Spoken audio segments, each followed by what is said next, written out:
Hi everyone, this is Donna from Hollywood, California. It's not just paint, it's art by Donna. And this is an open collaboration given by Dragons in Dresses Craftsorium.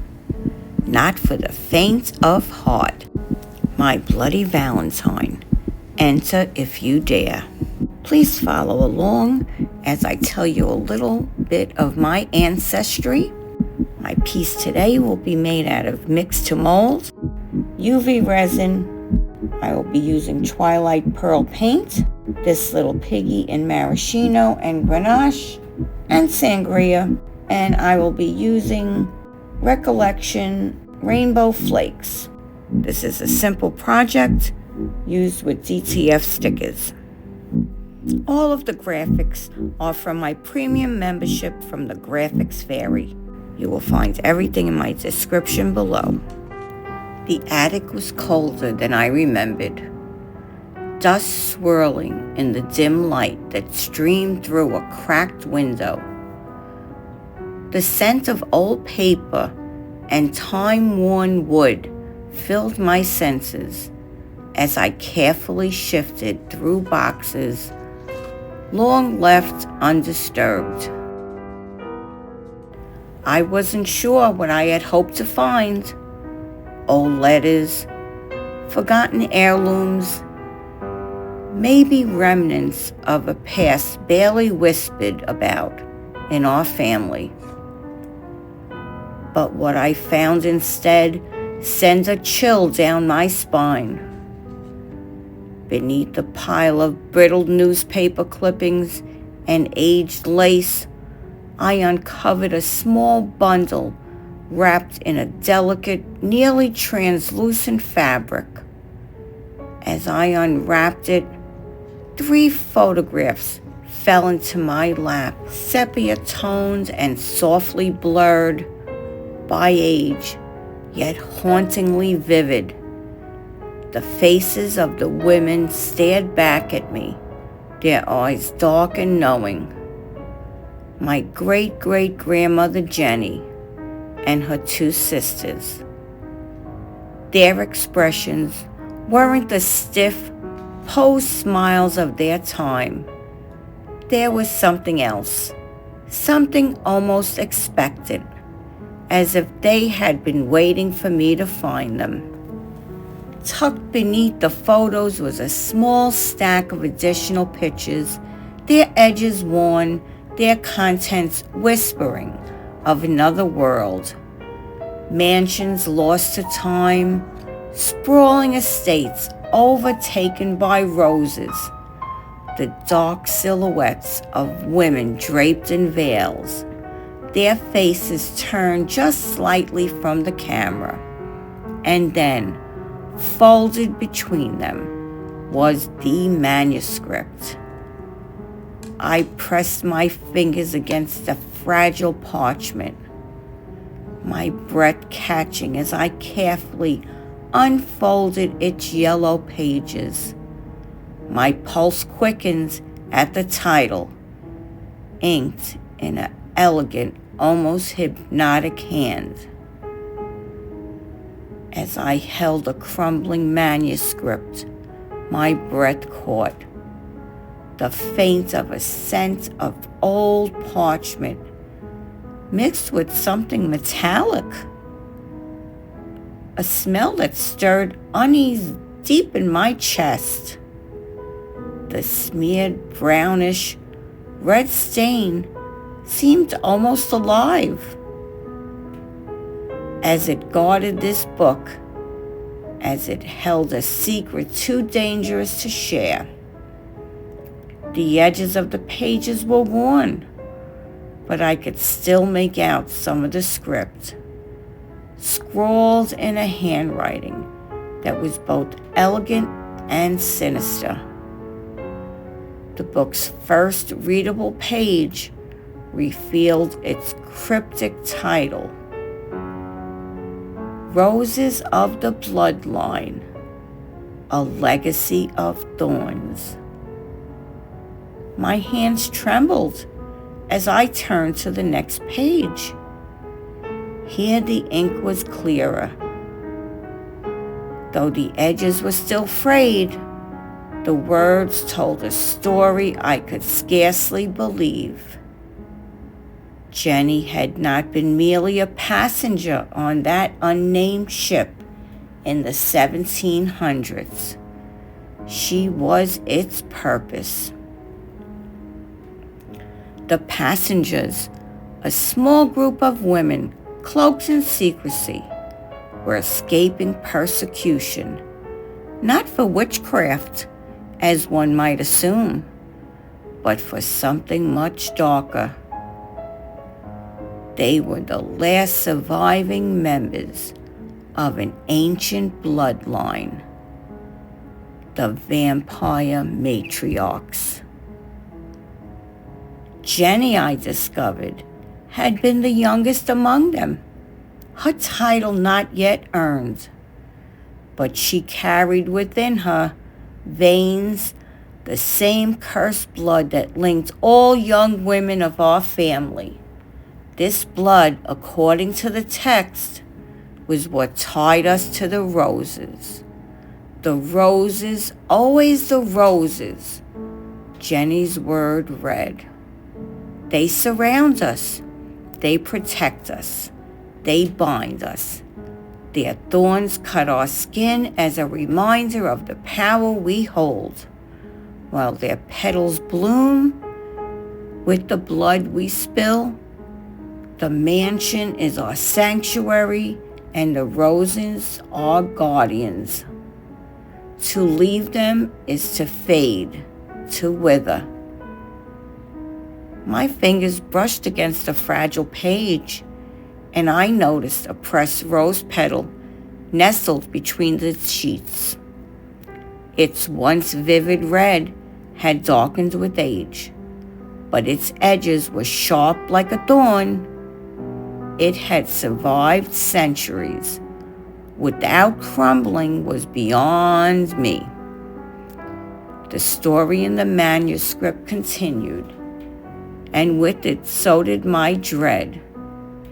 Jenny had written of the blood rituals performed in secret, rituals that ensured the matriarchs retained their youth and strength. She described how they would sit on a grand throne made of twisted rose vines, the petals glowing faintly under moonlight. Each ritual required a fresh blood offering, spilled onto the roses to sustain their unholy beauty. The roses drink as we drink, Jenny wrote, and they bind us to this land. But beware, the moment the roses fade, so too shall we. As I read, the room seemed to darken, and the shadows cast by the flickering light grew longer. And for a moment I could swear I smelled a faint perfume of roses. I glanced around the attic nervously. Was it just my imagination, or did I hear a faint rustle of leaves? Jenny's story took a dark turn as she described their journey to the Americas. The ship caught in a violent storm. Most of the passengers had perished, but Jenny and her fellow matriarchs would survive, guided by a crimson star that hung in the sky like an omen. On this new land, they planted those seeds, ensuring their lineage would endure. The roses grew quickly, their vines spreading unnaturally fast, creating a fortress of blooms that shielded them from the prying eyes. Jenny's final entry in the manuscript was chilling. The bloodline continues. Though it grows thinner with each generation, I fear for what might come when the roses no longer bloom. The power weakens and the hunger grows stronger. If you, my descendants, are reading this, know that the roses are not just our legacy, they are our lifeline. Protect them with all cost and beware of what lies beneath their roots. The words sent shivers down my spine. Protect them. What could possibly threaten roses that seemed almost immortal? I had always felt drawn to the night, to the silence it offered, to the way the world seemed more alive under its watchful gaze. Had I unknowingly carrying the legacy of my own blood? Had Jenny and her sisters known I would find them centuries later, piecing together the fragments of their forgotten empire? I looked back down at the photos, my fingers trembling as I traced the contour of Jenny's face. And then, without fully understanding why, I knew what I had to do. I would preserve their memory. Using my Mix2Mold, I began crafting a book that would hold them, binding their photographs with the words and their legacy within its pages. The cover, textured like old leather, bore the images of the places they had once called home, their mansion of roses standing like sentinels of the past. The spine of the book felt solid in my hands, as if it were absorbing the very essence of the story I was restoring. Each page I added, each relic I placed inside, felt like a silent conversation with Jenny and her sisters. I imagined them watching and approving, their whispers carried in the cool attic air. I often think that the night is more alive and more richly colored than the day. Vincent van Gogh. I pressed the final photo into its place. The image of an overgrown garden, its roses blooming in impossible hues. The manuscript had warned of what would happen if the roses withered, of what lay beneath their roots. But I had no intention of letting that happen. I would keep those roses alive. The final words of the manuscript echoed in my mind as I closed the book, sealing the past within its pages. Protect the roses. The bloodline depends on you. So what do you think? Believe it or not, let me know in the comments below. Meanwhile, let me know what you think about this beautiful, beautiful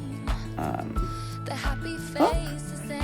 It has 3 rings if you want, or 6 rings if you wanted to add that on. Or you can just use the ribbon as I added here. You could add all the pages in between and just tie it up with the ribbon. Before I forget, let's not forget to say hi to your neighbor. If you are in my live chat, say hi and let's make a friend today. Don't let a day pass without making a new friend. And if you are not subscribed to my channel, and you are still here at this point, please take a moment and subscribe today. I'd love to see you back. Thank you to Lena Park Art and Yen Draws for your blessings on my last video. You two are amazing. And thank you everyone.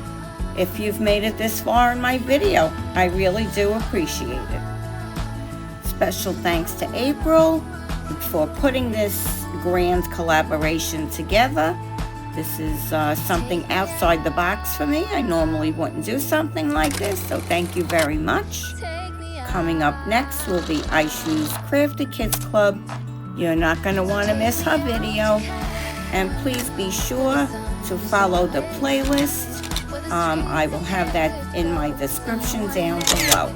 You won't want to miss these artists.